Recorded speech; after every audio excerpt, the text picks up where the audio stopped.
Hello everyone and welcome back to the 50th Annual Sun and Fun International Expo and Fly-In. I'm your anchor host, Ben Coleman, here with the Florida Aviation Network, coming to you live and into clear from the Central Florida Aerospace Academy. And we can go on with acronyms and tell you more specifically exactly where we are, but we're where we need to be. And if you're not here at the Sun and Fun International Expo and Fly-In, you're in the wrong spot. You need to be here. It's beautiful. The weather came through yesterday and kind of cleansed the earth and knocked all the dust off the wings. So now we're ready for some good air show, some fellowship, some building relationships, finding new relationships. It is having fun in aviation, and there's a lot more than just aviation here, but the big thing is people. And we are a people organization. All of our volunteers, everybody here in this operation, not a single paid person here. We do it because we love it. It's fun. There's some other folks that happen to be here that do stuff kind of for fun and manage to make a pretty good business out of it too. Brian Norris. Brian. Nice to meet you, Ben. You as well. And Brian and I have had a chance to get acquainted here a little while. And Brian, you're with a little outfit called Stallion 51. It's hard to believe, but yes, I am. And that's Lee Louderback and his crew, family, brothers. Yep. Gosh, we go back, and I'm so glad to see it going to another level. And by bringing you in, tell me a little bit about your background and how you happen to come sitting in that seat representing the Lee Louderback. Well, I'm still pinching myself to even think that I'm here in any form representing Stallion, but I'm awfully proud to do so.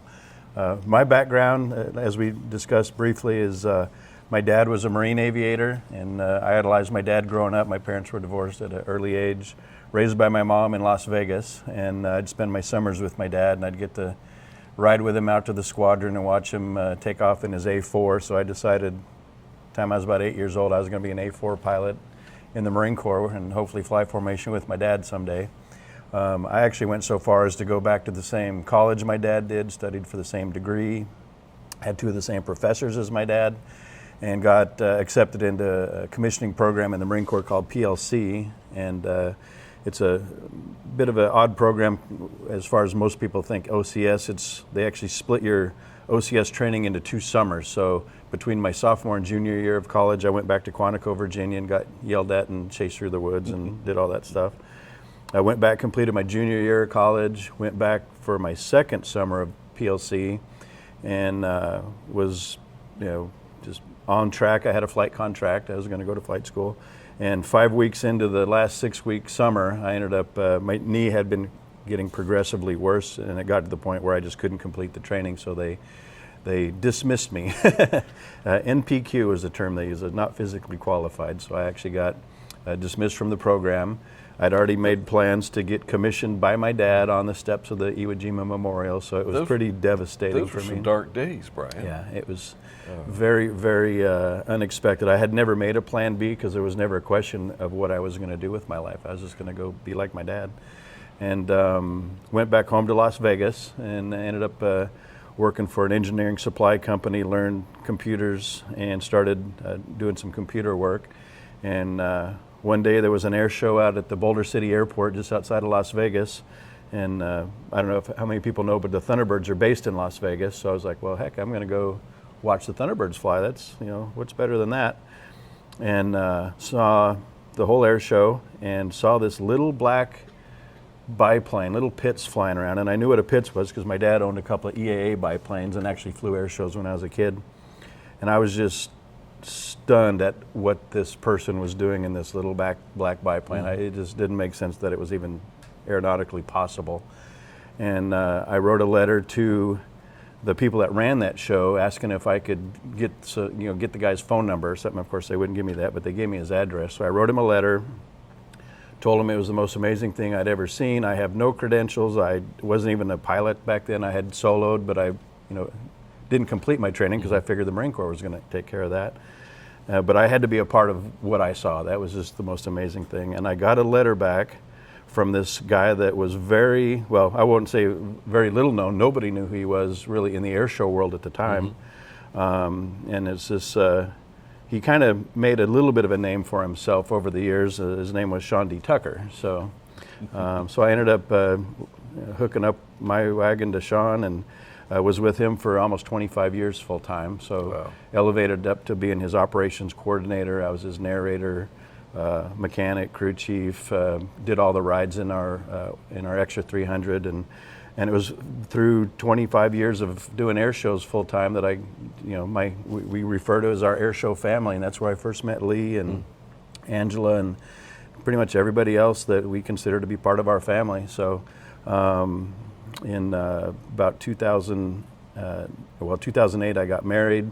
Finally realized what it was like to have a home and someone I wanted to be around all the time. So Other than Sean D. Tucker. other than Sean D. Tucker, and actually we still get along. Sean's awesome.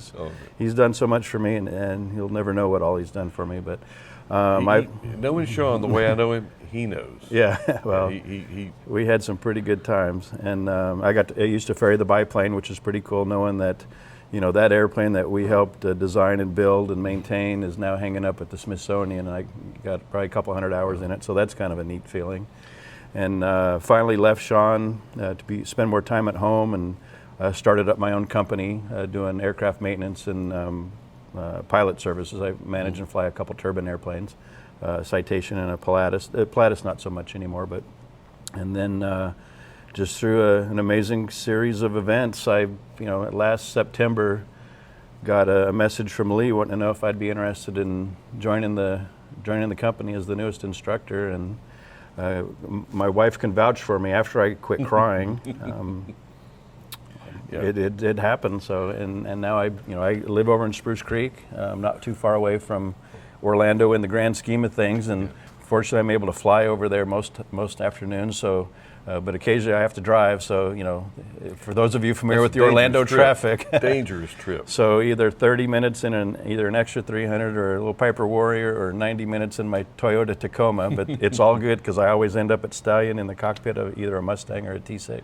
Well, Brian, everything that we do here with the Florida Aviation Network it has a thumbnail and a thread to safety, because that's where Obie and Bill and I cut our teeth with the FAA and safety. And knowing your background now, and knowing you came, Sean D. Tucker, as Hoover, Bob Hoover, Sean D. Tucker, and taking that airplane apart every season, it was for a reason. Yes. Because he pulls and tugs on that airplane pretty tough. Yeah. And I noticed that I was comparing my fingernails to Brian's fingernails. And we work for a living. Yeah, we do. A&P, IA, yep. And like I said, you have your customers at Spruce Creek there. Yep. And actually, Fred Telling is one of you guys. He is, and a dear friend, Fred. I think we pretty well consider each other to be family. So yeah, Fred's a wonderful friend. For you don't know Fred, he's the big guy for Reno air races back when they were there in Reno. Yeah, and it still is. We're going to find out where a new home is. I think Bobby Thompson was out doing some scouting for him. And yeah, actually, just about 6 weeks ago, I was flying. Fred owns a Citation, and I fly that for him. So about 6 weeks ago, I was flying Fred and the rest of the Reno board in the Citation, and we went and visited the final 3 contenders for the new venue for the air races. And I think the goal is to announce the winner, if that's the right term, the new home sometime at the end of this month. Okay, or you can come over to our place. Melody and I will wine and dine you. And let you know early. Unfortunately, I don't know. No, that's good. That's safe, because Melody would pull it out of you. Yeah. P-51 time. And the P-51, I know we don't have any B-roll currently here. And this is also going to be on radio, by the way. Okay. Managing say, we do, as a matter Look of at fact. that. Look at that beautiful airplane. Oh, man. She's standing up there on her legs so tall. And that was for radio. We're going to talk about an airplane now for the radio. She's standing up on her mains. But anyway, you are going to have such a ball. And the thing that they say about, if you really enjoy what you do, you never work a day in your life. Yep, absolutely. Your work days are over. Yeah, I've never really had much in the way of a work day since about 1989 when I hooked up with Sean. I mean, we worked 7 days a week. We were the first ones out at the airport in the morning, last ones to leave, but I don't consider that I've really ever had a job. I mean, it was fun the whole time. I wouldn't trade a second of it. Now that's to say there's not some long days. A lot of long days. Well, we used to joke that working for Sean was not all that bad because we typically only worked half days, being 12 hours. First half or the last half? Yeah, 12 hours every day. That's funny. And he's still very much involved. I mean, yes. His flight school, I understand, is doing great. The flight school, but not so much the school as his academy. He has what's called the Bob Hoover Academy, right. And it's an alternative high school in the state of California, right there in Salinas, which, it's funny because that's where we were based the whole time, Salinas, California. That airport is also home to two of the most renowned Mustang builders in the country, so it's kind of funny how it's come full circle. But it's an alternative high school in the state of California, and Sean, I never thought I would have seen it, but as we stayed with him last September for a couple days at his house, and every morning he would leave the house by about 8:30 because he had to be on time to make it to the school assembly every morning to make sure the kids were on time. And he has instructors, counselors. They have a Redbird flight simulator in their offices there at the airport, and they've got a maintenance program, and he is rabid over this program. And to the point where last year there was, I don't know the name of the contest in the state, but I think it was roughly 1,000 alternative high schools in the state of California. The Bob Hoover Academy was deemed to be the #1 alternative high school in the entire state, which is quite the achievement for Sean. I can see that, and I don't think it's over. It's far from over. Oh yeah, absolutely. Yeah, he's growing it. And speaking of growing it, I wanted to talk a little bit about how you're going to take the Stallion 51 to another level. And I realized you've only been there, what, a week? I've been there since about October is when I started my training. About a week. Yeah, about a week. Yeah, it's happened pretty rapidly in my mind, I can tell you that. So. But it wouldn't be fair to try to get all of that out of you. But I know the dedication that Lee and his organizations, his brothers, have put into that, and everybody else. KT, she is just. She doesn't stop. You cannot. I'd hard say, trying to reproduce and find another KT Bud Jones, can't do it. Yeah, it'd be hard to do. No. And I know that we are going to be finding the education spirit coming through because you're a flight instructor.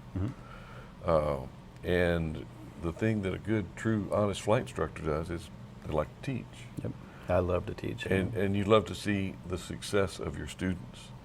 And I think the ultimate success, and a student in the P-51 is a little bit different than a student in the Cessna 152. Right. But they still have the same earmarks. They're there to learn. What are you going to, there's got to be something new, and I'm putting you on the spot here. You are. But that's what we're good at here. Yep. You, throughout your life, have done what you have tried to emulate with your dad, but now you're taking on tracks that nobody has been called up by Lee saying, hey, would you like to go to work for us? Yep. Well, very few.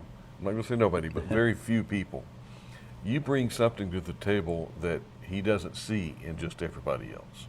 And I'm kind of giving you a pat on the back. At the same time, where's this guy going with this? You're going to be bringing something to the table for Lee, or else he wouldn't have you in the mix. Yeah. Well, my hope is, granted, I am definitely the new guy, and I'm proud to admit that. So I'm still at the stage of my career over at Stallion where I'm trying to learn the Stallion way of doing things. I mean, I've had to unlearn some habits that I had from previous Mustang flying.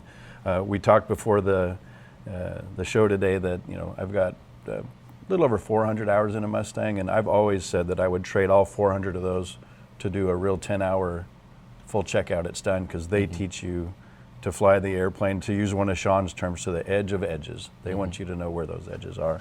And I've been real fortunate that I haven't got to fly with Lee yet. I'm looking forward to doing so. So I'm still early stages over there. But yeah, I anticipate it being a long, productive relationship, and learning from all of our instructors over there. They're the best of the best. And I won't quite say I feel unworthy, but I feel like I have some awfully big shoes, not so much to fill because I didn't really replace anybody, but they gave me a really big pair of shoes, and I'm trying to grow into them, I guess is probably the best way to put it. Well, Brian, I'll tell you what, I put you on the spot. We're only talking about maybe 150, what do we count? 200,000 is our viewing audience today, Obie 2? right about 200,000 Okay. people. But I'm impressed because sometimes when you're new to an outfit, you come and you have an agenda that you're trying to either put across or sell. Yes, I'm going to come in. We're going to do this way and this way. Yeah. I'm impressed, and now I know why Lee gave you the Well, call, I am- because you're blending. You've got to be humble, and it's a humbling experience to be the new guy. Yeah, well, that and those airplanes will humble you if you approach it from any other direction. And again, like I say, I'm just I'm very inquisitive. I'm trying to be the sponge right now, and I don't know if they get tired of me, but I ask a lot of questions. I don't want to do anything not only the wrong way aerodynamically, aeronautically, but just I don't want to do anything that goes against the way Lee has trained everybody. I mean, he is the master, and we try to adhere to the way, he's got 10,000 plus hours in a Mustang. If there's anybody we should probably follow their advice and their teachings, it would be Lee. So, like I say, I'm just trying to get my feet wet a little bit at a time, baby steps, and I'm certainly not in a leadership position over there, but anything's possible in the future. So, Well, Brian, I know that it's, and again, I know that they made the right decision to pull you into the Thank you. mix. But even though we don't know each other from way back, we know a lot of the similar. We know some people that know people. yeah, and we probably know a lot of the same people. And in a similar circle, that's a beautiful part about this industry is the relationships that you form. Yep. And we don't have to really force anything on anybody. Yep. We're our own worst critics. I mean, when you touch down a little bit firmer than you really wanted to. Yep. And nobody else will know, but you know. Yep. And it's just so much passion into this industry, and I know that I'm just happy. I want to come up and see you. Yeah, come on. At some point. We're in Lakeland. Yep. And we have family in Spruce Creek area. And do you know John Fudge? That I do not know that name. He used to be there many years ago. Aviation One Okay. was his business, and what a guy. There's been so many people come through that area. Oh, sure, absolutely. That have had an impact on the industry. Yeah. Up until recently, we actually had 3 Mustangs based at our home airport, to give people an idea of just what kind of place it is. And that's not the only place. Yeah. There's more aviation communities popping up. Mm-hmm. As a matter of fact, Flying Magazine has one in Tennessee. Yep. Outside The Chattanooga. I the want to see it. fields. Yep. Yeah, I look forward to getting up there and see with Preston Holland. Preston is kind of helping run that with Craig Fuller, is the owner of that operation. But it's good for the industry when we have so many folks that are pulling the same or similar direction. Yep. But it's all in some different path. And we have kids working around here that would love to spend just 5 minutes with the folks that are driving these beautiful war machines around in the sky, not for wartime, but for enjoyment. Yep, absolutely. Well, when I'm flying the Mustang or briefing a student, we say that we get all of the good and none of the bad. We don't have to fly at night. We don't have to fly in bad weather. Nobody's shooting at us. But at the same time, we say it half jokingly, but we make sure they realize what the real Mustang pilots went through. It wasn't, we do get all of the good and none of the bad. If you've watched, what was the recent show, the Masters of the Air, that was real life. We just get to do the good stuff. So, Wow. Have you been to Kermit's Place? not recently, but yeah, definitely. Yeah. Yeah, these got some beautiful machines in there as well. Well, we invite people to come not only out here to Sun and Fun. Granted, we got a whole ramp full of warbirds, so come out. I'll be happy to show you around.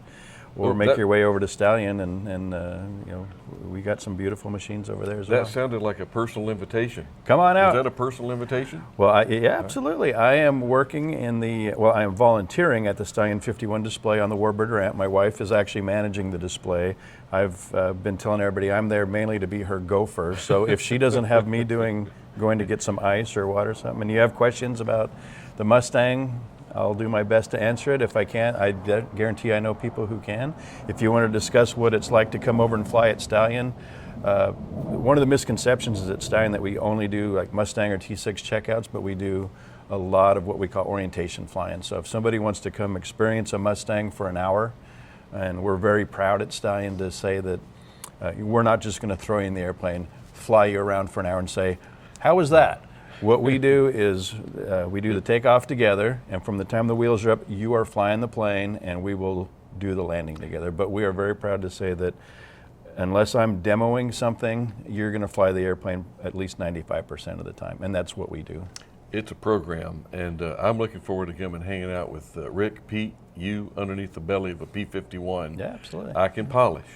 Wax on, wax off. We don't say no. Thanks, Ben. I appreciate It's it. been a pleasure. Okay, well, I don't know how we can top that, but somehow I think we're going to try. I bet you're going to try. We're going to do it again, and I want to go up to Kissimmee, up Stallion 51, and see what's going on the ramp up there. After we get through with the air show here at FUN International Flying and Expo, I'm Ben Coleman, your anchor host. See you next interview.